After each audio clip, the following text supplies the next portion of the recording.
ഇത്തവണത്തെ Indian super league ഒരു സവിശേഷ സാഹചര്യത്തിൽ കൂടിയാണ് കടന്നു പോകുന്നത്. അതുകൊണ്ട് ചിലവ് ചുരുക്കാൻ അനിവാര്യമായിട്ട് വന്ന ക്ലബ്ബുകളെ സംബന്ധിച്ചിടത്തോളം കാര്യങ്ങൾ മര്യാദയ്ക്ക് കൊണ്ടുപോയില്ലെങ്കിൽ എണ്ണാക്കിലടിച്ച് കിട്ടും എന്ന് വേണം മനസ്സിലാക്കാൻ. കാര്യങ്ങളും സാമ്പത്തിക പരിസ്ഥിതിയൊക്കെ പറഞ്ഞുകൊണ്ടിരുന്നിട്ട് മര്യാദയ്ക്ക് കളിച്ചില്ലെങ്കിൽ തിരിച്ചടി കിട്ടും. അവിടെ ദയയും കാര്യങ്ങളൊന്നും അതിന് പ്രതീക്ഷിക്കേണ്ട. എന്ത് സാഹചര്യം കൊണ്ട് ചിലവ് ചുരുക്കേണ്ടി വന്നാലും, താരങ്ങളെ പറഞ്ഞു വരേണ്ടി വന്നാലും, സ്ക്വാഡ് വാല്യൂ കുറയ്ക്കേണ്ടി വന്നാലും, നന്നായിട്ട് കളിച്ചില്ലെങ്കിൽ ഇന്ത്യൻ സൂപ്പർ ലീഗിൻ്റെ പടിക്ക് പുറത്തേക്ക് ചെവിക്ക് പിടിച്ച് വലിച്ചെറിയും എന്നുള്ളതാണ് സത്യം. ഇന്ത്യൻ സൂപ്പർ ലീഗിൽ ഏറ്റവും അവസാന സ്ഥാനത്ത് ഇത്തവണ 14ാം സ്ഥാനത്തേക്ക് വരുന്ന ടീമിനെ യാതൊരു ദയയില്ലാതെ റെലഗേറ്റ് ചെയ്യാനാണ് ഓൾ ഇന്ത്യ ഫുട്ബോൾ ഫെഡറേഷൻ്റെ തീരുമാനം.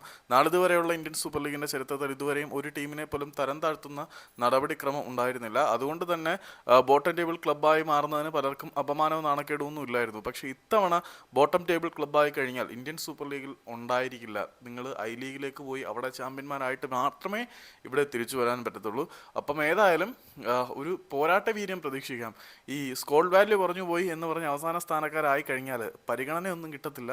അവസാന സ്ഥാനത്തായാൽ ഇത്തവണ ISL കളിക്കാൻ പറ്റില്ല. ബ്ലാസ്റ്റേഴ്സിനെ പോലെയുള്ള ക്ലബ്ബുകൾക്ക് അതൊരു വലിയ മുന്നറിയിപ്പ് കൂടിയാണ്.